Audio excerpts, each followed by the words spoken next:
Bienvenue dans Smart Bourse, votre émission quotidienne sur Bismart pour rester à l'écoute des marchés chaque jour, du lundi au vendredi à 17h pour la grande édition si vous nous suivez en direct, à retrouver bien sûr en replay chaque soir sur bismart.fr et en podcast sur l'ensemble de vos plateformes préférées. Au sommaire de cette édition ce soir, intéressant de noter la très bonne tenue du CAC 40 sur cette séance en fin de semaine, malgré la baisse assez significative du secteur du luxe, secteur poids lourd à Paris notamment, qui est plombé par le warning qui a été émis par le Britannique Burberry aujourd'hui. Second warning en 3 mois pour les résultats annuels 2023 qui seront publiés la semaine prochaine pour Burberry, avec dans le même temps toujours autant d'inquiétudes, d'interrogations sur l'état de l'économie chinoise quand on voit encore un 3e mois de déflation en Chine, puisque oui, les prix ont à nouveau baissé sur un an en Chine au mois de décembre. Le secteur du luxe, donc, qui n'aura pas été un secteur porteur aujourd'hui. Néanmoins, le CAC 40 s'affiche au-delà des 7450 points en cette fin de séance. Et puis, l'autre gros morceau du jour, c'est le coup d'envoi des résultats aux États-Unis avec les poids lourds du secteur bancaire qui ont publié leurs résultats. C'est plutôt bon du côté de JP Morgan. Beaucoup de banques américaines ont passé des provisions pour charge en raison des faillites bancaires au printemps 2023 et qui avaient nécessité d'abonder dans un fonds de soutien au secteur des banques régionales. Pas mal de provisions donc, qui ont été passées par les grandes banques du secteur, JP Morgan notamment. Néanmoins, les résultats sont plutôt salués pour ceux de JP Morgan. Plus compliqué, en revanche, pour les résultats de Bank of America ou de Wells Fargo quand on voit les réactions de marché. Et puis chez Citigroup, la nouvelle du jour, c'est après un trimestre très compliqué en termes de résultats, le pire trimestre depuis 15 ans de l'aveu même de la directrice générale de la banque qui annonce muscler encore un peu plus son effort de transformation, de restructuration avec la suppression annoncée aujourd'hui de 20 000 postes supplémentaires. Vous aurez les détails dans un instant avec Pauline Gratel. Et puis dans le dernier quart d'heure de Smart Bourse, comme chaque deuxième vendredi du mois, nous accueillons les équipes de Yomoni avec leur observatoire ETF qui permettra notamment de faire le bilan de l'année 2023 en termes de flux, en termes de palmarès des émetteurs, en termes de lancement de nouveaux produits. C'est le directeur des investissements de Yomoni, Olivier Malteste, qui sera avec nous en plateau à partir de 17h45.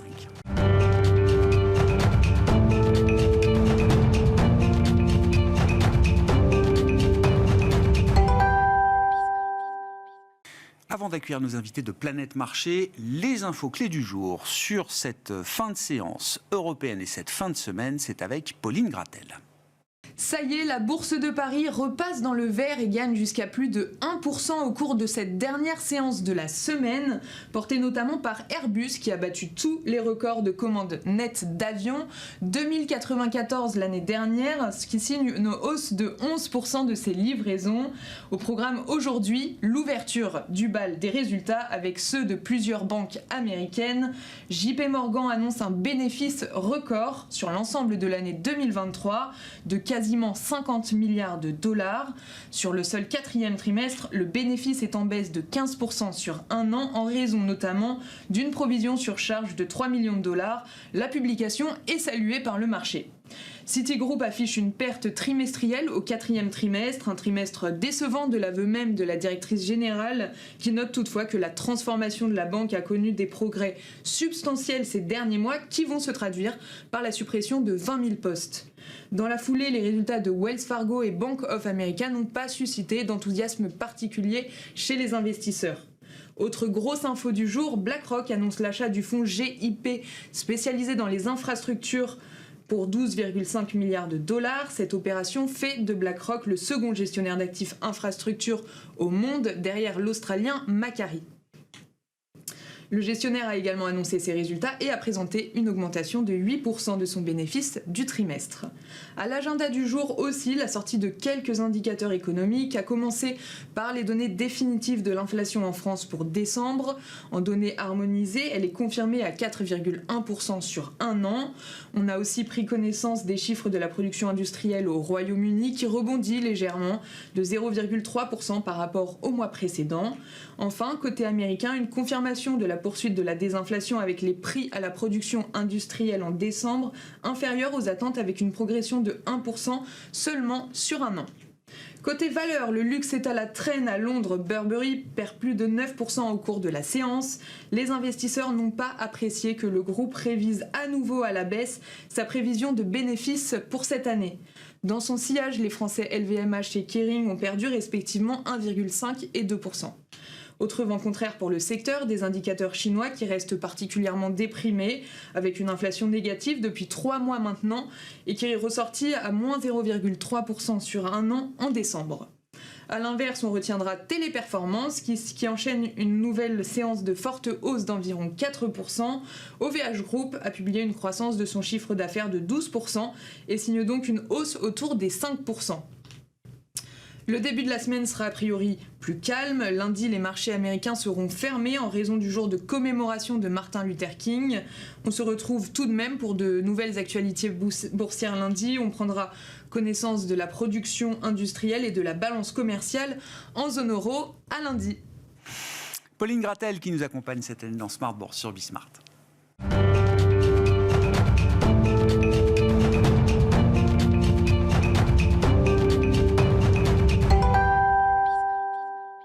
Trois invités avec nous chaque soir pour décrypter les mouvements de la planète marché. Nathalie Benatia est à nos côtés, macroéconomiste chez BNP Paribas Asset Management. Bonsoir Nathalie. Bonsoir. Ravi de vous accueillir dans l'émission. Ravi de retrouver Alexandre Baradez à vos côtés, chef analyste chez IG. Bonsoir Alexandre. Bonsoir. Et Gilles Etcheberry-Garay qui est avec nous également ce soir. Bonsoir Gilles. Merci beaucoup d'être là. Vous êtes cofondateur et directeur des investissements d'Elcano Asset Management. Nathalie, je me tourne vers vous. On a eu quand même 2 semaines assez denses en matière d'informations économiques, notamment du point de vue de l'économie américaine. La semaine dernière, nous avions toute la séquence emploi américain avec différents indicateurs. Cette semaine était consacrée au prix, avec l'indice des prix à la consommation, l'indice des prix à la production. Étant donné que les banques centrales restent très dépendantes des données, le marché, lui aussi, est très dépendant des données. Qu'est-ce que vous retenez de ces dernières informations économiques en provenance des États-Unis, qui donnent une vision assez claire quand même du mois de décembre et de la fin de l'année dernière pour l'économie américaine? Oui, alors, assez clair, je ne sais pas. On va essayer de simplifier et surtout de ne pas se noyer dans les chiffres. Vraisemblablement, soft landing, c'était le mot-clé de décembre, plutôt que Merry Christmas, sans doute. Et on a l'impression que, notamment, ce rapport sur l'emploi correspond bien à cette situation. C'est-à-dire, évidemment, les créations d'emplois ont été supérieures aux attentes. Mais si on creuse un peu avec les révisions, on est sur un rythme de création qui ralentit graduellement au long de l'année 2023. Moi, ce qui m'a frappé dans ce rapport, alors, de façon pas très originale, le ralentissement des hausses salariales.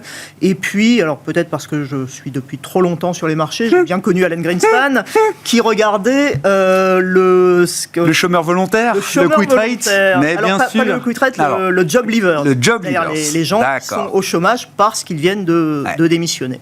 Et donc ce taux a un tout petit peu remonté en décembre, mais là aussi, si on prend du recul, on était sur des niveaux vraiment très élevés en janvier, de l'ordre de 15-16%, et là on est plutôt de l'ordre de 13-14%. Donc finalement, on a l'impression que le rééquilibrage que cherche Jérôme Powell est en train de se mettre en place. Ça a été vraisemblablement plus lent que ce que tout le monde attendait. On parle bien de rééquilibrage. Il n'y a pas de rupture aujourd'hui dans les signaux envoyés par le marché du travail américain. Pas de rupture jusque-là, et on est précisément dans ce scénario de soft landing qu'a décrit la Fed dans ses prévisions, c'est-à-dire un taux de chômage qui est prévu à 4,1%, très proche du niveau d'équilibre, 4,1% stable sur les 3 années qui viennent, et une inflation qui continue de baisser pour rejoindre le 2%. Ce rééquilibrage du marché du travail qu'on continue d'observer au mois de décembre reste suffisant et consistant avec l'idée que la désinflation peut se poursuivre aux États-Unis. On est dans ce qu'on appelle, ou ce que les économistes appellent le dernier kilomètre, là, voilà. Nathalie. Alors, sachant malgré tout que les créations d'emplois, compte tenu du niveau du taux de chômage, 3,7%, avoir 165 000 créations d'emplois en moyenne au 4e trimestre, ça reste élevé à ce stade du cycle. Donc le rééquilibrage est vraiment encore un petit peu hésitant, ce qui explique une certaine vigilance de la Fed, même si elle est de moins en moins vigilante, dirons-nous. Ouais. C'est le retour du put de la Fed ? C'est ce qui marque ce qui a marqué la fin d'année 23 et ce début d'année 24. C'est en tout cas ce que les marchés ont dans la tête. Ouais. Voilà.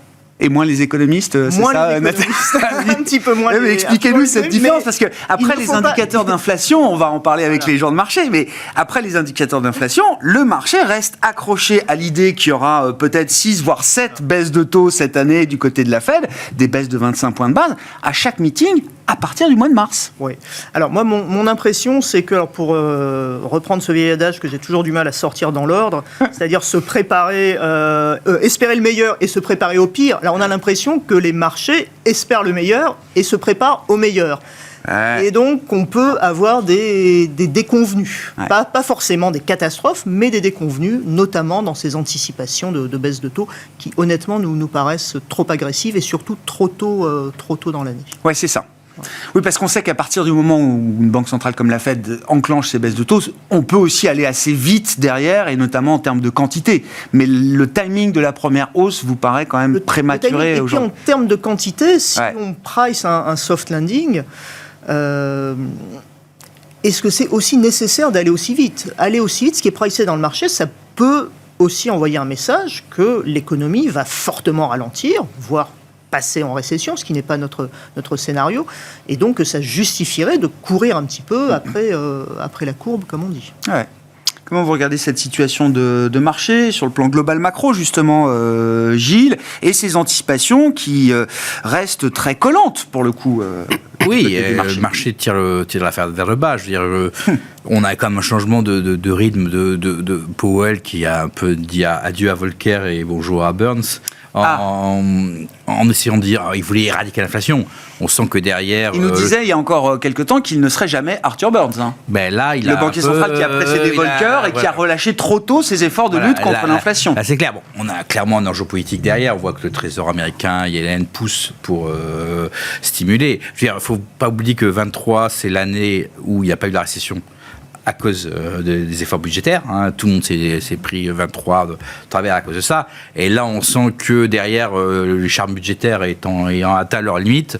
C'était la politique monétaire de revenir dans le jeu, quoi. Voilà. Et c'est un peu le sentiment. Et c'est pour ça que le marché pousse aussi, parce qu'il sent que les autorités ont envie de tomber là où le marché pousse. J'entends la dimension politique, Gilles.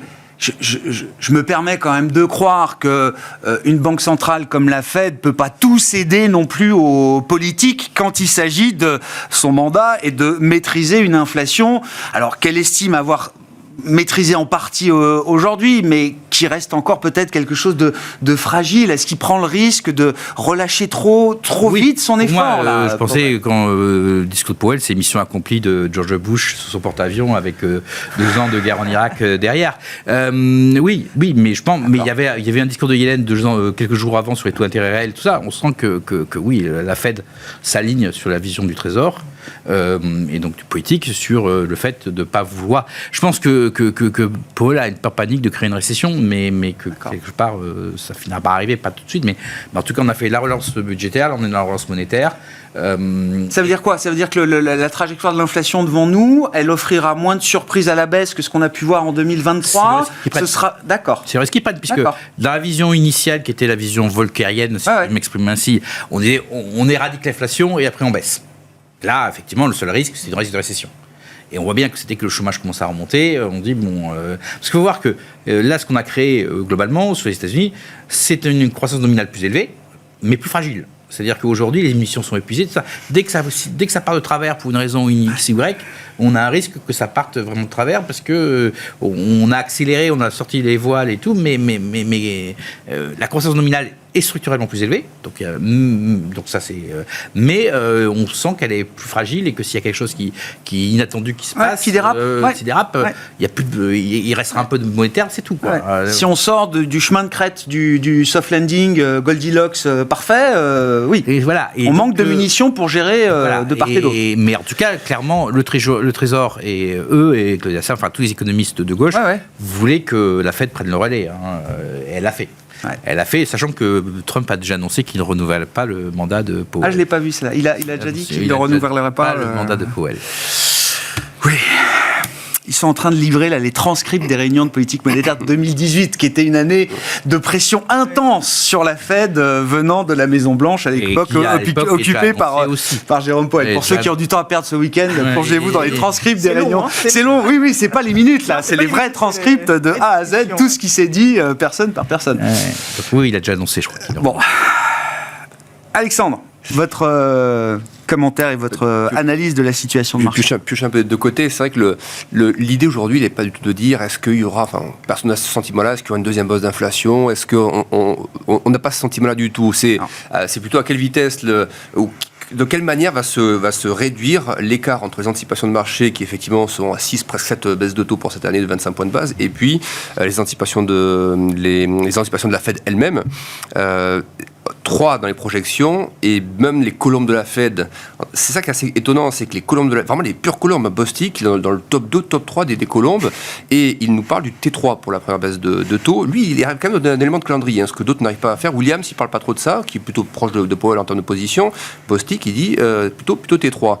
Donc T3, c'est juillet, août, septembre. Le marché, c'est mars. Et c'est mars à 80 aujourd'hui, on est à 83%. C'est ça qui est spectaculaire. 83% de trop bas. Donc on est vraiment convaincu au niveau des marchés que ça baissera en mars.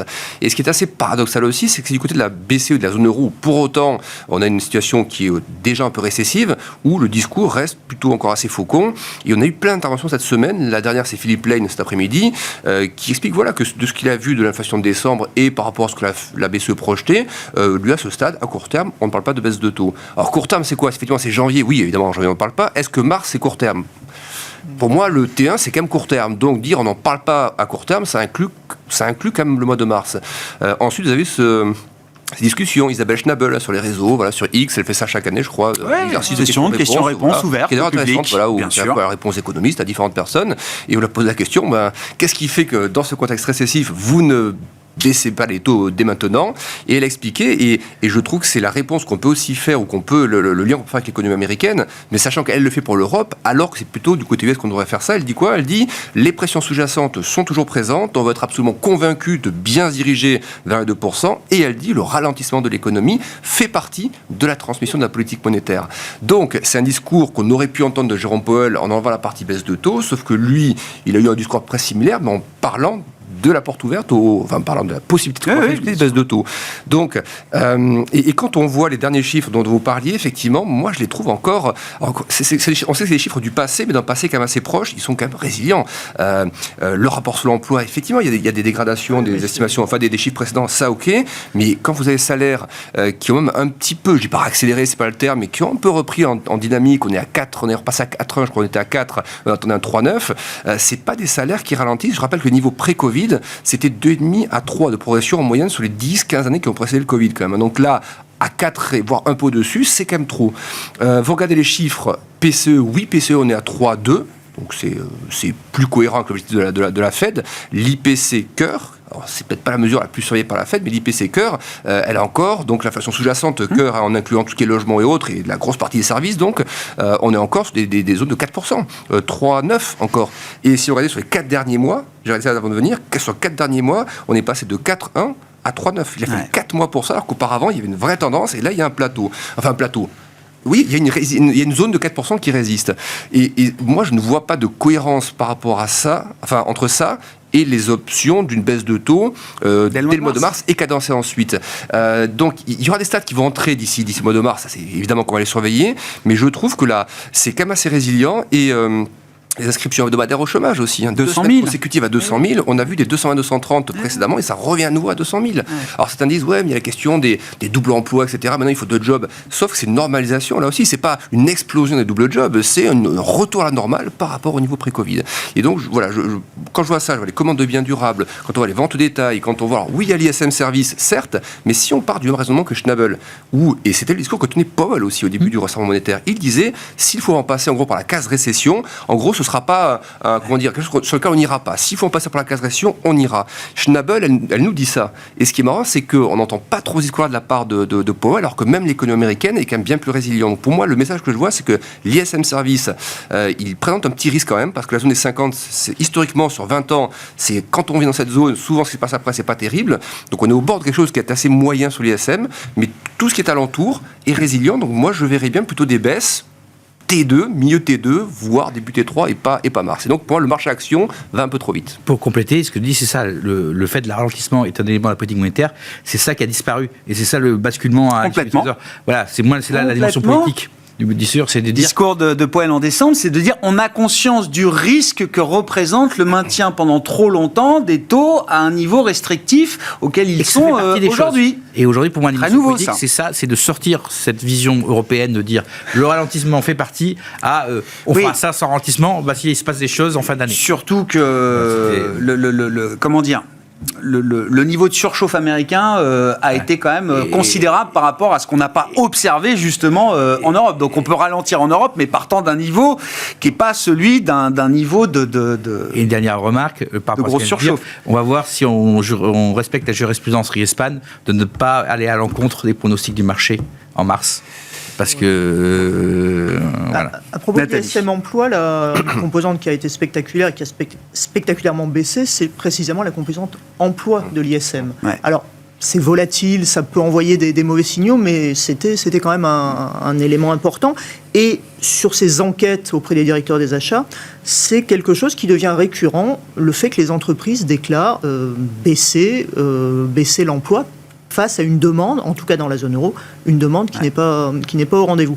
C'est pour ça que le rééquilibrage du marché du travail, je suis d'accord avec vous, on reste sur des chiffres importants, mais peut-être qu'on est à la limite de quelque chose qui pourrait basculer. C'est peut-être aussi ça que la Fed a en tête. Tous les économistes nous disent qu'il y a quelque chose de potentiellement pas linéaire, que le marché du travail peut effectivement assez vite basculer dans quelque chose de négatif, qu'on peut voir le taux de chômage, alors la règle de Sam, remonter assez vite d'un demi-point, peut-être plus, en quelques mois. Ça peut être un processus assez vite d'ajustement aux États-Unis. Surtout aux États-Unis. Surtout dans une économie comme l'économie américaine. Même si on n'est plus dans l'économie d'il y a 30 ou 40 ans, qui était extrêmement cyclique. Ouais.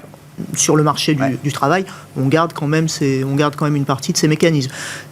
Les derniers mois, cependant, c'est un bémol à cette hypothèse, c'est qu'on a constaté que les entreprises, jusqu'à présent, aux États-Unis, préféraient conserver leurs effectifs plutôt que de licencier et d'avoir éventuellement à réembaucher en cas de reprise. Il y a toujours ce décalage entre ce qui était déclaré dans les enquêtes et la réalité pragmatique du terrain et du moment immédiat. Juste pour être clair, Nathalie, le risque, soft landing américain, on nage dedans.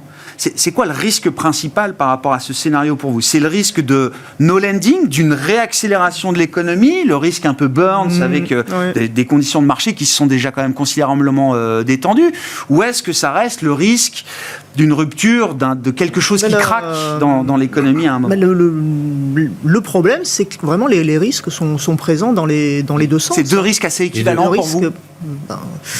Il n'y en a pas un plus que l'autre, non, mais c'est... Honnêtement, ce qui devrait accompagner, peut-être même provoquer le ralentissement plus net de l'économie américaine, puisqu'on devrait terminer l'année, le 4e trimestre, avec une croissance de 2 à 2,5%, compte tenu des données disponibles, ce qui reste de la... Au-dessus du potentiel. Au-dessus du potentiel. Donc la question, c'est comment va se comporter le consommateur américain qui, pour le moment, a consommé cette épargne en excès qu'il avait accumulé.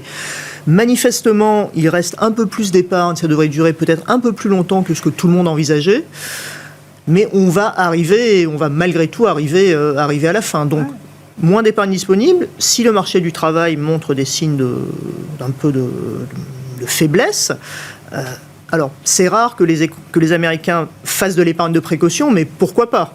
Pourquoi pas en une année électorale où le monde est bouleversé par des risques géopolitiques ? Pourquoi pas ? Et dans ce cas-là, on pourrait basculer vers un ralentissement plus marqué. Ouais. Malgré l'idée que les salaires réels sont positifs aujourd'hui, s'il y a quelque chose qui se grippe dans le marché du travail, ça peut vite renverser l'appétit du consommateur américain. Ouais. Gilles, sur les risques autour du scénario central ? Les deux aussi, mais avec des échéances différentes. Je veux dire qu'à court terme, la Fed s'ouvre un risque sur l'inflation, clairement, puisque le pivot, on a supprimé la phase de récession et autres. Donc là, il y a une possible réaccélération en ce moment de l'économie américaine. Enfin, réaccélération, en tout cas déception par rapport au 6-7, et au-delà du fait qu'elle va gérer pour mars, comment elle gère la contradiction en mars. Donc le risque est là et que finalement elle soit obligée de durcir parce qu'elle dit elle veut pas baisser ses taux en mars, elle veut pas aller contre le consensus, donc elle doit faire remonter le consensus à 49% sur mars. Donc là, ils peuvent sortir les rames, je pense, dès la semaine prochaine ou assez rapidement. Donc le risque donc, de secouer l'économie américaine parce qu'effectivement, on n'a pas vu le blanc des yeux de la déflation, des inflations, que les pressions dans les services sont sous-jacentes, ainsi de suite. À moyen terme, après été, c'est un risque de choc, défaut, n'importe quoi, avec dans une économie qui est en surchauffe, qui a été stimulée artificiellement depuis 2 ans, et qui donc vulnérable, plus fragile, fragile, c'est ce que vous disiez. Et fragile. Donc ça peut être un défaut sur le marché, ça peut être un problème de risque sur le marché boursier, enfin ça peut être plein de choses qui tapent dans une économie fragile. Et je pense que quelque part les 7 ou 8 anticipés, c'est un peu ça. Baisse de taux, ouais, c'est ça.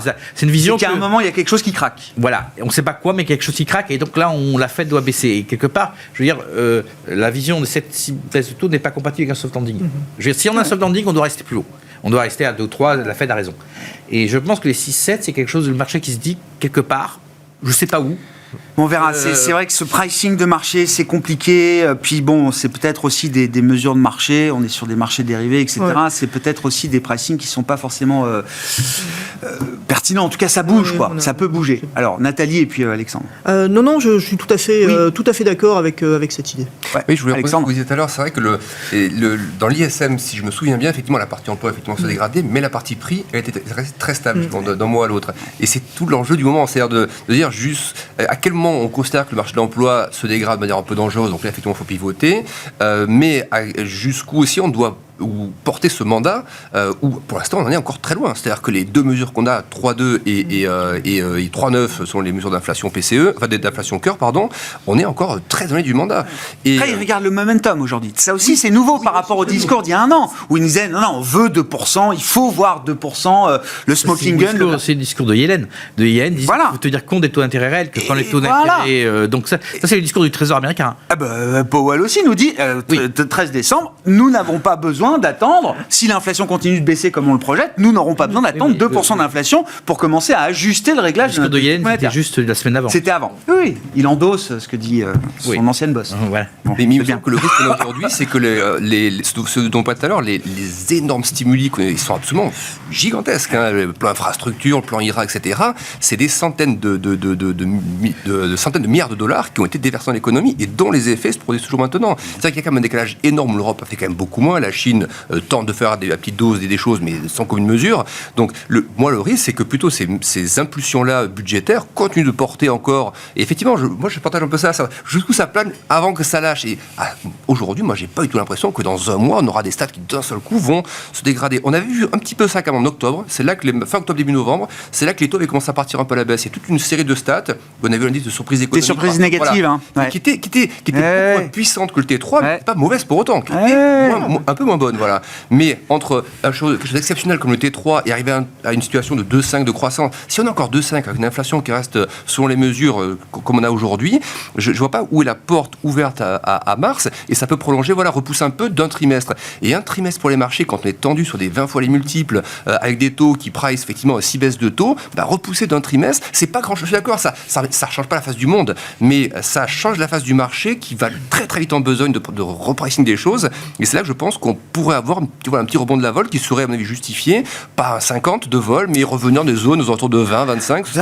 Est-ce qu'ils seront capables de réintroduire un peu de forward guidance? C'était quand même un outil qui a été utile à un certain moment, qu'on a complètement, alors je le dis, assassiné à l'été 2022, et du côté de la Fed et du côté de la BCE. On sent que dans ce moment-là, ils auraient peut-être envie et besoin de remettre un peu de guidage des anticipations de marché. Ce qui est frappant, la réaction des marchés après le discours de Powell et les prévisions du FOMC a été excessive. Et dès le lendemain, d'ailleurs, ils ont sorti les rames en essayant de dire, et ça n'a absolument rien. Quand vous avez dit on est data dependent et il n'y a que les données qui comptent, le marché il se fait son avis sur les données et c'est pas le même. C'est une rupture, c'est comme une rupture. Ce discours est une rupture de la Fed. Je n'appelle pas une capitulation, c'est un changement verbal. C'est parce que on était quand même dans un discours beaucoup plus militaire. Et là, on sera lié. Enfin, on introduit la notion de baisse de taux, qui avait jamais été. Le put. On remet le put. Donc voilà, c'est quand même un discours, je veux dire, qui est pas uniquement. Enfin, c'est un changement d'optique assez important. C'est un pivot d'anthologie, oui. Une semaine avant, Powell nous disait on ne parle pas de baisse de taux. Ouais, je serai le 1er décembre. Voilà. Le 13, voilà. tout avait changé. Et sachant que la Fed, pour la première fois, va baisser les taux pendant une période électorale, ce qui est aussi une nouveauté. La Fed va bouger les taux pendant une période électorale. C'est aussi une rupture dans la politique de la Fed. Mais c'est le nouveau monde. Oui. Dernière petite chose. Alexandre, tu en diras un mot de la zone euro après. Sur sa partie PCE, mais quand on regarde aussi la PCE, donc on rappelle un PCE cœur, c'est vraiment ce qu'on voit dans les projections de la Fed dans ses objectifs. C'est la mesure privilégiée par la Fed, historiquement. Et si on regarde la période d'avant Covid, c'était un autre temps, un autre monde, mais sur les 12 à 15 ans avant Covid, l'inflation PCE cœur n'a quasiment jamais dépassé les 2%, ou en tout cas sur les 12 dernières années, le 2, ça capait vraiment les mouvements, et très très très souvent, 90% du temps, on était sous les 2, mais largement sous les 2. La moyenne du PCE cœur, c'était plutôt un 5. Donc, on est à 3,2. Est-ce que l'objectif, oui, on avait compris que le mandat, c'est 2, mais avant même le Covid, le mandat n'a jamais été respecté, finalement. Donc, est-ce qu'il n'y avait pas un mandat implicite de se dire, on garde les prix quand même, les progressions? Et ça que je me pose comme question, c'est que c'est pas seulement le 2, c'est que la vie avant Covid, est-ce que la Fed veut la revoir? Est-ce que c'est donc quelque chose qui... À la stagnation séculaire, je ne crois pas que ce soit... Ah non, je pense que c'est quelque chose qui les a traumatisés aussi en... Enfin, je parle sous le contrôle, j'en sais rien, Nathalie. Je pense que certainement pas la BCE, et je ne pense pas que la Fed ait envie de revoir la période de stagnation séculaire qui a marqué les... Avant le Covid, Jérôme Powell avait essayé de nous vendre une targeting inflation. Bien sûr, symétrique, voilà, etc. Symétrique, et puis comme on a Yellen nous disait, il faut faire chauffer l'économie. Ça, c'était Yellen, mais même... Oui, non, mais voilà, je veux dire, il y a eu toute cette phase-là où ils étaient quand même très insatisfaits du manque de puissance de l'économie américaine. Mais après, sur l'inflation... c'est aussi peut-être un problème de mesure, parce qu'on sait qu'aux États-Unis, le poids du logement est énorme. Et donc, même si on regarde l'inflation dans les services, elle est polluée. Donc là aussi, Powell nous avait dit, regardez l'inflation dans les services hors logement. Ok, on a regardé, ça baisse un peu. Dans la zone euro, l'inflation est un peu plus proprement mesurée, à mon avis, et l'inflation dans les services, c'est 4% en novembre, en décembre, ce qui est beaucoup. Qu'est-ce qu'on peut dire justement de la zone euro, des risques attachés au scénario que jouent les marchés aujourd'hui, c'est-à-dire ce que j'appelle la médiocrité européenne continue. Voilà, ça fait un an qu'il n'y a plus de croissance en Europe. C'est bien, c'est pas bien, c'est l'état de fait qu'on vit en zone euro. Oui, malheureusement, c'est l'état de fait. On ne s'attend pas à un rebond spectaculaire très, très rapidement. Que dire d'autre? Oui, on a une croissance qui est médiocre, ça se retrouve dans tous les indicateurs. Là aussi, le seul indicateur un peu encourageant qu'on a eu ces derniers trimestres, c'était l'emploi, avec un emploi qui finalement progressait plus vite que la croissance. Et enfin, par rapport à l'historique, significativement au-dessus. Et ce qu'on commence à voir dans l'enquête de la Commission européenne, encore une fois dans les déclarations des entreprises, c'est qu'on a l'impression que là aussi, il y a moins d'enthousiasme à continuer à embaucher. À préserver les emplois et à embaucher. Préserver les emplois, et que l'emploi, la difficulté à engager, à trouver des gens pour travailler, n'est plus le principal élément qui limite l'activité des entreprises, mais c'est la demande. Donc on n'est pas dans une situation qui est en train de s'arranger. Elle ne se dégrade pas vraiment. On est à 0, comme vous le soulignez. On est plus 1, plus 0,1, moins 0,1, tout ça, c'est 0. Mais on a l'impression que ça va se poursuivre. Si les entreprises ont un problème de demande aujourd'hui, Nathalie, on va parler quand même, dire un mot de la séquence micro qui commence. Peu de résultats aujourd'hui, mais ça a été une grande discussion, et c'est toujours une grande discussion entre économistes et banquiers centraux, cette part de l'inflation qui a été générée par les profits, la boucle prix-profit, la profit-led inflation, l'idée que beaucoup d'entreprises, de secteurs ont profité de cette illusion inflationniste ou ce phénomène inflationniste pour reconstituer des marges au-delà parfois des niveaux historiques. Est-ce que ce phénomène-là touche à sa fin? Et on sait que c'est un sujet qui est très regardé justement à travers cette inflation cœur sous-jacente que vous décrivez. Alors c'est un sujet qui n'est pas forcément macroéconomique, qui est effectivement plus microéconomique, plus qui intéresse d'ailleurs l'autorité de la concurrence en France. Benoît Cœuré a fait des déclarations en ce sens. C'est peut-être qu'il y a un problème de concurrence dans certains secteurs. Vraisemblablement. Enfin, c'est en tout cas l'avis de l'autorité de la concurrence. Et j'allais dire, les économistes et les analystes financiers qui prévoyaient une baisse des marges, un reflux des marges, ne l'ont toujours pas vu venir. Alors, il y a quelque chose qui ne va pas, ou vraiment les modèles ne marchent plus du tout, ou alors, effectivement, il y a peut-être eu une exagération de certains. D'un pouvoir de fixation des prix qui a été peut-être un peu trop utilisé. Là aussi, normalement, si on est correct dans ce scénario où malgré tout l'économie mondiale n'est pas bien flamboyante, notamment dans les économies développées, cette histoire devrait toucher à sa fin. C'est ça. Voilà. Est-ce que c'est ce qu'on va voir déjà, alors dans les résultats de ce trimestre, ou en tout cas ceux à venir?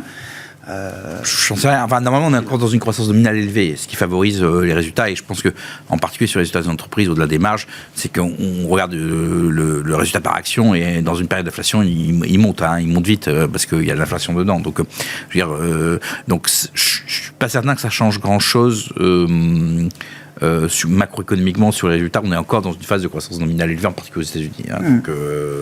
Donc voilà. Pas trop d'inquiétude à avoir, vous dites Non, après, comme il y a un risque maintenant qu'on parlait sur les 7 valeurs américaines principales, qui est 30% d'indice. Là, on a un risque systémique percé statistique. Quand on a cette valeur qui représente 30% d'un indice de 500 valeurs, si on a un accident d'une origine sur une d'entre elles, voilà, là, ça se verra. Je dirais que quelque part, le problématique de la saison de résultats, c'est pas tellement une vision macroéconomique, parce qu'on a eu un 4e trimestre économiquement, enfin avec une croissance nominale assez élevée, donc je vois pas où ça pourrait changer beaucoup les choses.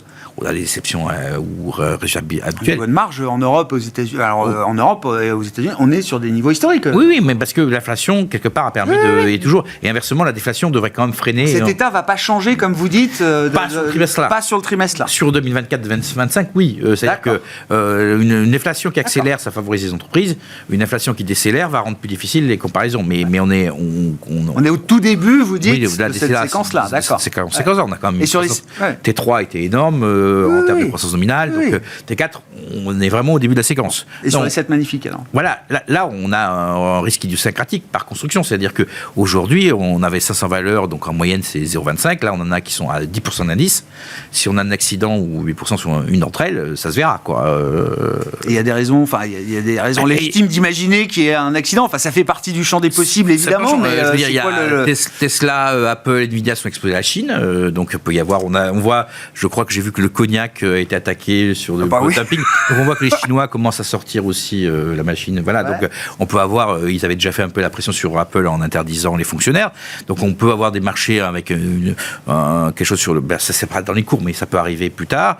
Le marché n'a pas du tout escompté ce genre de mouvement de représailles venant d'une Chine qui est quand même sous pression sur le plan domestique. En tout cas, je ne vois pas de différence entre les valeurs dans les 7 magnifiques, entre celles qui sont exposées à la Chine. Alors, Google et le marché n'a pas discompté quelque chose de Google, Alphabet, Meta ne sont pas présents en Chine. C'est des valeurs qui sont quasiment anti-chinoises. Amazon n'est pas. Et il n'y a pas de divergence pas de divergence trajectoire, de valorisation entre ces. Voilà, parce que il n'y a que quand le pouvoir chinois se réveille et dit il y a plus les fonctionnaires, là, on voit un petit. Mais bon, même ça, c'est passé un peu inaperçu. Apple, les résultats, les derniers résultats, donc T4 derniers qui finissaient, on a bien vu, sur l'annonce, c'était à moins 4%. Le lendemain, c'était la Fed et tout ça, tout a été balayé. Donc il y a un moment où il y aura un rendez-vous sur ce genre de choses, mais c'est quand même très spécifique. Donc ce sera des surprises liées. Et on peut avoir vraiment quelque chose d'assez négatif, déceptif, malgré le phénomène taux. Enfin, les taux drive tout aujourd'hui, les taux se détendent, les taux réels ont baissé. Vous le dites vous-même, le put est revenu, le put de la Fed est remis en place. Le P moyen de cette magnifique, c'est 40. Donc, quand on est à 40, voire 70 pour les. Je veux dire, on est vulnérable à une surprise. Par définition... 50 points de base de baisse de taux, ça ne protège pas contre tout, quoi. Non, à 40 PE, ça protège moins. Surtout que la croissance nominale est à 5-6%. Je veux dire, le restant du SP500 est à 16-17 sur une croissance nominale qui reste élevée. Donc il y a un moment où la prime d'invincibilité va disparaître.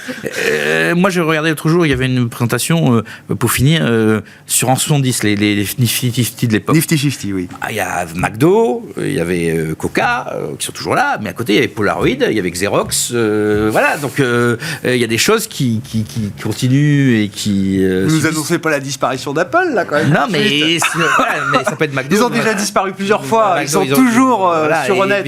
Mais McDo et Coca sont toujours là, on la voit tous les jours, mais Xerox et Polaroid, qui étaient partie des donc vous dites, dans les 7, peut-être que d'ici 10-15 ans ou 20 ans... Là, on est 70, donc on est il y a 50 ans. Alors, il y a 50 50 ans, d'accord. Bon, voilà, 50 rendez-vous dans 50 ans. Rendez-vous dans 50 ans, c'est pas de problème. C'est vrai que c'est une remarque Alexandre. intéressante. C'est vrai que Facebook, par exemple, Meta a connu cette phase, vraiment de purge divisé par deux. Netflix divisé par deux, Nvidia a été divisé par deux en 2018, Tesla a connu ça aussi. Et sur la charte aussi, après ça qu'on est, si on prend tout le S&P, mais qui est évidemment totalement, en bonne partie déformé par la tech, on était récemment presque à 20 fois les bénéfices anticipés.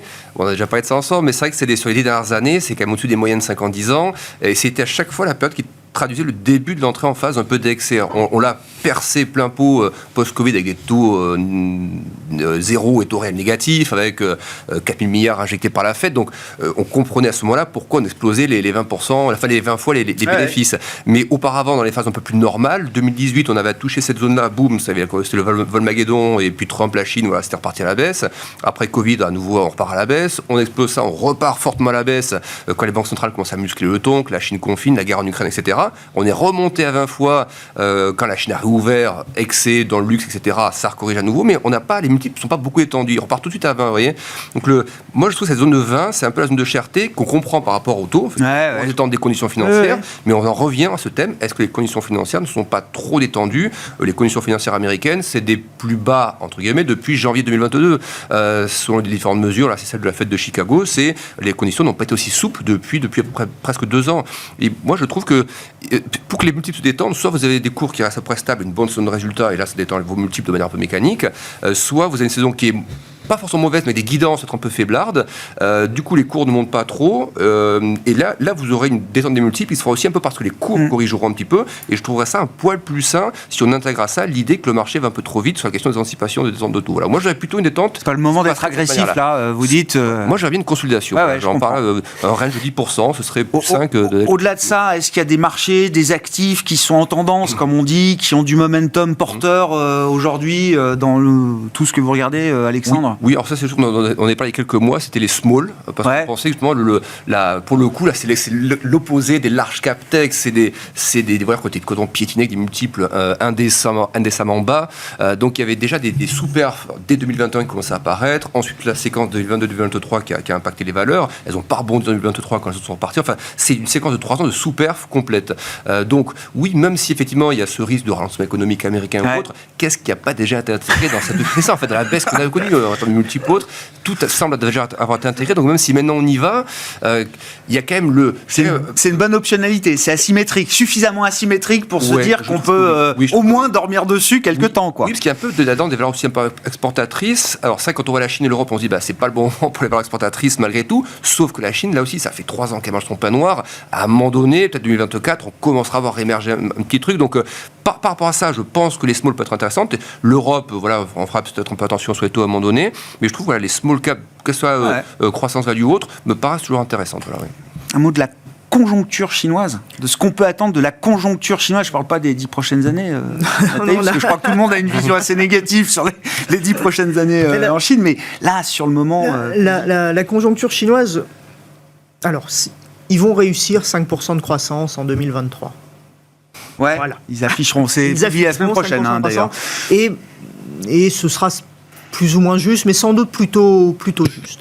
Après, la question, c'est quid de 2024 et quid de la réaction des pouvoirs publics. Ce qui s'est passé, finalement, tout au long de 2023, enfin après ces premières déceptions sur la réouverture, se passe beaucoup moins bien que ce qu'on attendait, c'est qu'il y a eu quand même une certaine réticence des autorités à vraiment... y aller franchement sur les mesures. Lâcher les vannes, quoi. Principalement parce que les autorités chinoises ne sont pas du tout convaincues que c'est utile de distribuer de l'argent aux ménages. Et ils ont sans doute raison dans la mesure où ce sera sans doute plutôt épargné que dépensé. Donc il y a eu vraiment une réticence, ce qui fait que malgré les mesures annoncées, malgré les mesures prises, malgré les baisses, l'assouplissement monétaire, malgré des mesures budgétaires, malgré cette protection mise autour des promoteurs immobiliers, le marché les investisseurs non résidents n'ont pas été convaincus. Donc 2024 pourrait être le moment où les investisseurs résidents se disent oui, des efforts ont déjà été faits, des efforts vont être faits, mais ce n'est plus l'idée, et c'est ça le hiatus qui est un petit peu, c'est pas l'idée d'autorité chinoise qui pousse l'économie, mais qui évite... On la soutient juste. Voilà. c'est ça. Ouais, mais le C'est vraiment modèle- des mesures de soutien Ouais. au sens on soutient. Ouais. Mais le modèle est cassé, on en a parlé Oui, plusieurs oui, oui. fois. Mais je voulais. On peut plus parler de la Chine. Il nous reste même pas une minute.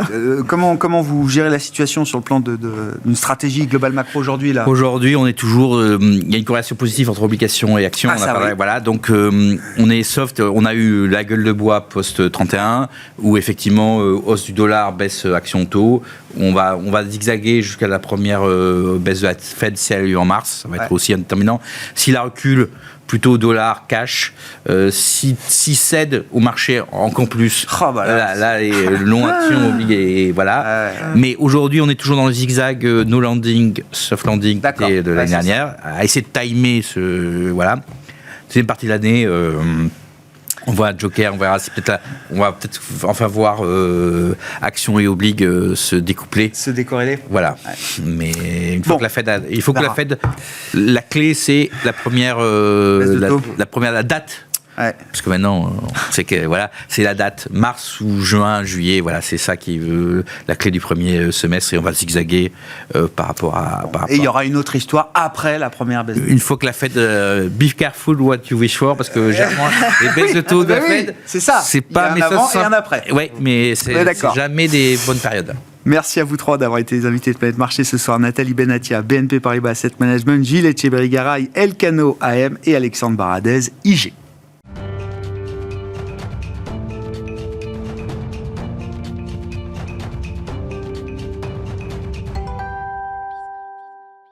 C'est notre rendez-vous mensuel autour des dernières tendances ETF et les équipes de Yomoni qui nous font profiter de leur observatoire ETF qui est conduit chaque mois depuis plusieurs années maintenant. Le directeur des investissements de Yomoni est à mes côtés, Olivier Malteste. Bonsoir Olivier. Bonsoir Edouard. Merci beaucoup d'être là. Bon, un baromètre un peu particulier évidemment parce que l'idée étant d'offrir une photographie finale de l'année 2023 sur les développements de l'industrie ETF, à commencer par les flux. Oui. Qu'est-ce que 2023 nous apprend effectivement des intérêts des investisseurs en fonction des ETF et des grandes classes d'actifs représentées? Alors, si on regarde déjà globalement sur les flux, on a un bon cru 2023 puisqu'on est à 148 milliards d'euros de souscription globalement sur l'année. Ce qui est très très bien, parce que par rapport à 2022, c'est une forte progression, c'est plus de 80% par rapport à 2022. Et si on compare à 2022 était compliqué de toute façon globalement, mais si on compare à 2021, qui était vraiment l'année record des ETF, on est un petit peu en dessous, mais uniquement 10%. Donc c'est quand même une très très bonne année 2023 de collecte avec les 148 milliards de souscriptions nettes tout au long de l'année. Et ce qu'on observe aussi globalement juste sur le graphique, c'est qu'en fait tous les mois ont été positifs en termes de collecte. Quand on pense à nos amis en termes de gestion active qui ont eu des mois parfois compliqués, la gestion indicielle et les ETF en particulier ont collecté tous les mois de manière importante. Comment est-ce que la répartition s'est faite par grande classe d'actifs, actions, obligations, matières premières, Olivier? Alors la particularité de cette année, c'est une année obligataire. Alors globalement, évidemment, c'est les actions qui ont le plus collecté. C'était de toute façon une année risk-on, globalement, quand on regarde la performance des marchés. Et on a un peu plus de 90 milliards de collecte sur le marché actions. Et là, on voit qu'on est évidemment donc 70% de plus par rapport à l'année dernière, mais 22% en moins par rapport à 2021 qui était l'année record, donc une bonne année. Mais ce qui est surtout étonnant, c'est le marché obligataire, puisqu'on a fait un peu plus de 62 milliards et demi de collecte sur le côté obligataire. Et là, c'est évidemment beaucoup plus que de l'année dernière et encore plus, même que par rapport à 2021. Donc c'est vraiment une année record. Et moi, ce qui m'a marqué sur l'année, c'est que ça a été vraiment surtout les gros flux sur le début d'année. Et on a 5 mois sur les 12 où les ETF obligataires ont plus collecté que les ETF actions. Donc c'est là où on voit quand même que c'est une année vraiment obligataire sur le marché des ETF, même si évidemment les actions sont ce qui a le plus collecté, on voit quand même des flux importants. Et enfin, sur les matières premières, donc c'est une année de décollecte, 9 milliards de décollecte, qui font suite aussi à 7 milliards et demi l'année dernière. Et en 2021, qui était la bonne année globalement sur les ETF, on avait un peu plus de 200 millions de collectes. Donc c'est vraiment les matières premières en ETF décollectent depuis déjà maintenant 2 ans sur des montants relativement importants pour la classe active.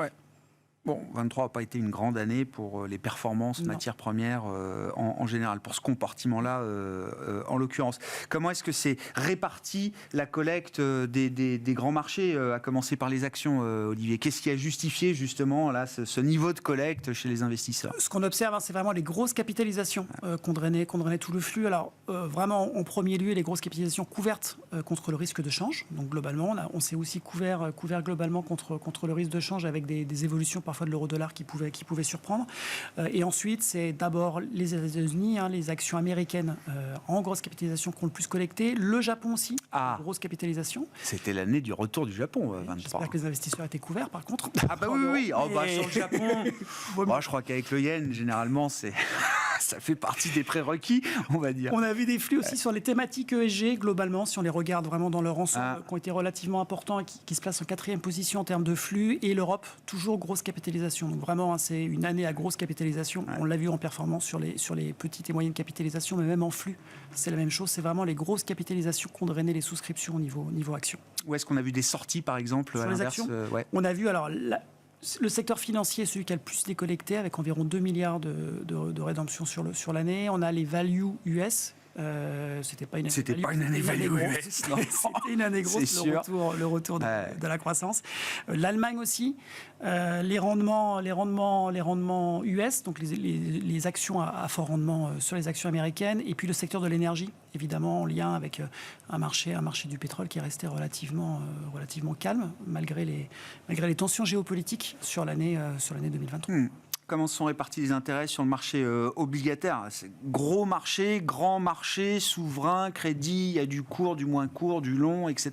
Alors c'est surtout du souverain, à la fois en obligations couvertes, donc mondiales, ensuite en gouvernementale européenne, donc beaucoup de flux sur le souverain euro, ensuite l'investment grade euro aussi.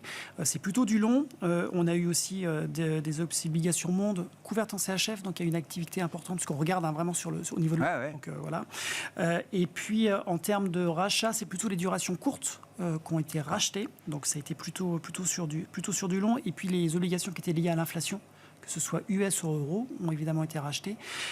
Et tout ce qui est aussi corporate emerging a été racheté. Donc, voilà, en termes de risque, le high yield aussi américain a eu des sorties. On est resté plutôt donc, sur du long, plutôt sur du souverain, et plutôt sinon sur de l'investment grade euro. Si on fait la photo duration tranquille, effectivement. Oui, sur l'année, oui. Oui, parce qu'il y a eu plusieurs moments obligataires dans l'année. Oui, il y a des moments plus risk-on où on sortait du souverain. Enfin, il y a eu pas mal de rotation. Et là, c'est la photo. C'est la photo finish. Bon. Qu'est-ce qui a justifié pour les matières premières une décollecte générale du compartiment? C'est essentiellement sur l'or. Donc voilà, c'est vraiment l'or. Tout ce qui va être métaux industriels et secteur énergétique, par contre, là, sont plutôt flat globalement sur l'année. Donc c'est vraiment l'or qui a vu des rachats importants sur la classe d'actifs. C'est vraiment focalisé sur les métaux précieux et en particulier sur l'or. Qu'est-ce qu'on peut dire de la dimension ESG, Olivier? Alors, on se voit chaque mois, vous nous apportez chaque mois la photo mensuelle, évidemment, de l'industrie ETF. C'est ce qu'on a constaté quand même tout au long de 2023, alors oui, l'ESG attire toujours, mais moins que ce qu'on avait pu observer les années précédentes. C'est ça. Il y a vraiment un calme, un retrait. Alors là, sur la fin d'année, ça revient un petit peu sur les flux ESG, mais globalement, on est à 30% sur le marché actions, sur les ETF actions. Là, on était à plus de 56% les 2 années précédentes. C'est-à-dire que même l'année dernière, où il y avait beaucoup moins de volume, les volumes restaient quand même sur l'ESG. Là, 2023, certainement, les performances 2022 ont fait que le volume est relativement faible. Et sur le marché obligataire, on est là en dessous des 20% en termes de collecte spécifiquement sur l'ESG. Alors qu'on arrive quand même à avoir une collecte. Ce qui est toujours plus compliqué, c'est que faire des philosophies et faire des thématiques ESG sur l'obligataire, c'est plutôt facile. Oui. Enfin, on le comprend bien sur l'investment grade ou sur le high yield, mais vraiment sur l'entreprise. Dès qu'on veut rentrer plus en détail sur les obligations émises par les pays, c'est beaucoup plus difficile, que ce soit en termes social ou même en termes environnemental. Est-ce qu'on prend les émissions aussi importées? Enfin, c'est beaucoup plus compliqué comme analyse. Oui, le rating ESG d'un pays est plus compliqué que celui d'une entreprise. Exactement. Donc c'est vraiment, on le voit bien, le marché est vraiment plutôt sur les entreprises, où là c'est plus facile de faire des filtres et d'exclure un certain nombre d'entreprises qui ne respecteraient pas certaines règles. Sur le souverain, c'est beaucoup plus compliqué. Donc voilà, en fonction des flux aussi sur le souverain, forcément, il y a moins de ESG globalement. Qu'est-ce qu'on peut dire du palmarès 2023 des émetteurs au moment où BlackRock a publié aujourd'hui les résultats du 4e trimestre? Pas mauvais, je crois qu'ils sont revenus à plus de 10 trillions, ça y est, ils ont refranchi à nouveau la barre des 10 trillions d'assets under management. Si on regarde les flux, donc en premier, toujours BlackRock, évidemment, avec pratiquement 66 milliards de collecte sur le marché européen, vraiment cette année. Donc le montant est impressionnant. Après, en termes, par rapport à leur part de marché global, ils sont plutôt en ligne, globalement. C'est pas non plus une année. Alors, on ne va pas dire que c'est pas une année exceptionnelle ou une mauvaise année, c'est une bonne année, mais il n'y a pas vraiment de caractère exceptionnel sur cette collecte. Ensuite, on a alors DWS en deuxième. Là, c'est vraiment celui qui sort du lot. Le comeback, puisqu'ils avaient eu 5 milliards de rachats l'année dernière, et donc ils gagnent 8 places en termes de flux sur l'année. Donc c'est vraiment le comeback, avec une très belle année, avec 19 milliards de souscriptions environ. Ensuite, Vanguard, avec 18 milliards, donc toujours présent. Amundi, là, fait une année un peu plus compliquée, parce qu'ils sont quand même deuxième, on verra après les parts de marché, mais ils sont quand même deuxième en termes de classement, donc on pourrait s'attendre à ce qu'Amundi figure en termes de flux aussi en deuxième. Donc ils font quand même une bonne année, à 17 milliards et demi, pratiquement 18 milliards de collecte, c'est une bonne année. Un peu en deçà, peut-être lié aussi à l'absorption de l'Ixor. Enfin, il y a toujours bien sûr sur les gammes, donc les équipes peuvent être focalisées sur d'autres sujets. Et ensuite, on a State Street, HSBC. Donc voilà. En termes de collecte, on a Invesco qui avait fait une très très bonne année l'année dernière et qui du coup dégringole. On ne souhaite pas à Deutsche Bank l'année prochaine, mais c'est vrai que quand on fait une année un peu exceptionnelle, le risque après c'est le contre-coup, et puis de reperdre un peu en termes de classement. Qu'est-ce que ça donne en termes de part de marché justement du coup en termes de part de marché, alors ça bouge pas énormément, c'est-à-dire qu'on a toujours BlackRock largement premier, avec environ 44% de part de marché, et on voit graphiquement, on vous a mis le graphique parce que c'est vrai quand on voit pour le bleu foncé, c'est spectaculaire. Amundi deuxième à 14,25 et Deutsche Bank, donc DWS, franchit la barre des 10%, et c'est vrai qu'après une année exceptionnelle, en fait, ça fait grappiller 0,5. C'est pas énorme, bien, c'est la barre de 10, mais c'est vrai qu'on il y a une telle prédominance. Ça montre effectivement, bien sûr, la taille, le poids et l'emprise de BlackRock sur ce marché, effectivement. Chaque point de part de marché nécessite des efforts, avec les dents, importants. Qu'est-ce qu'on peut dire des grands thèmes en matière de lancement de nouveaux produits sur 2023, Olivier? Moi, j'ai extrait trois idées essentielles. Alors, la première, c'est sur l'ESG, elle est un peu globale. C'est que ce qu'on voit quand même systématiquement tous les mois, avec tous les lancements de produits, c'est qu'il y a toujours une prédominance des lancements ESG. Donc les PAB, etc. Les PAB, les thématiques, et même aussi on en parlait tout à l'heure, mais aussi des ETF qui vont chercher à faire du souverain ou des États en prenant en compte l'ESG. Donc, toujours, donc même si le flux n'est pas là, on voit quand même que la production de ce genre de produit continue. L'industrie continue à penser que ça reviendra et que c'est certainement un effet performance lié à 2022, mais que globalement, ça fait du sens et qu'il y a un besoin. Donc ça, c'est vraiment le premier thème moi, que je garde en tête. Le deuxième, évidemment, sur le souverain, et c'est BlackRock, c'est l'innovation sur ce qu'ils appellent high bonds, donc qui est les émissions obligataires à échéance, qui sont venus contre... Voilà, donc ils ont aujourd'hui 9 produits, ils arrivent à environ 2 milliards. Gros appétit pour les fonds à échéance, effectivement, en 2023. Exactement. Et donc, ils ont été ETFisés. Exactement. C'est la mode. bien sûr. Ils sont venus chercher les gérants actifs sur ce domaine-là. Et le troisième, c'est qu'on voit aussi, on entend un retour, alors c'est assez régulier, mais là on entend un retour cette année quand même pas mal de la tentative de gestion ETF, donc actif, ETF dit actif. On a un acteur qui est revenu, qui est AXA IM et qui a pris ce positionnement. Très intéressant. AXA IM qui avait revendu à BNP son activité ETF en 2009 et qui est revenu cette année de manière un peu plus importante avec cet angle-là. Donc ils ne font pas que de l'actif, mais ils font essentiellement de l'actif. Et ils ambitionnent d'arriver rapidement dans le top 10 européen. Mais donc c'est cette thématique-là et on le sent notamment aussi sur de l'ESG. On entend aussi d'autres émetteurs, d'autres gros émetteurs qui réfléchissent à sortir des indices typiquement ESG et à utiliser leurs propres recherches pour essayer d'affiner et donc pour faire ce qui ressemble plus à de l'actif ou du semi-actif. Et on le voit aussi aux États-Unis. Alors là, on est vraiment sur européen, mais ce qu'on remarque aussi, c'est que cette année, aux États-Unis, les flux sur les ETF actifs ont été relativement importants, de l'ordre de 20%. Très intéressant. Donc on sent à suivre. Il y a quelque chose. Un signal. tout cas, il y a une nouvelle tentative. Ouais. En tout cas, on Ouais, verra nouvelle ce que ça tentative donne. de répliquer des stratégies actives menées Tout à par des gérants. On parlera le mois prochain des ETF Bitcoin, parce que là, on n'a plus le temps, Olivier. Et ce sera intéressant, peut-être, après quelques semaines quand même de trading, de voir comment se sont comportés ces ETF Bitcoin Spot. Avec plaisir. Dans l'événement cette semaine. Un mot du positionnement que vous proposez à vos clients pour ce début d'année sur les stratégies que vous pilotez. En termes de positionnement, pour l'instant, on n'a pas changé. On est resté donc plutôt j'allais dire agressif, mais c'est un peu exagéré, mais on est plutôt sur des marchés actions toujours un peu surpondérés sur le marché actions. Ça nous a bien profité l'année dernière avec des bonnes performances sur nos profils. Et on est resté comme ça. Donc l'année commence doucement, avec plutôt des baisses, mais on est plutôt confiant. On voit que les premiers, on attendait ce moment de publication des résultats. Les premiers résultats sont plutôt bons. Et le chiffre d'inflation un peu supérieur hier n'a pas non plus un effet très important, changé la donne. Donc le marché est plutôt confiant. Donc pour l'instant, on reste comme ça, on surveille et on va attendre de voir les premiers résultats.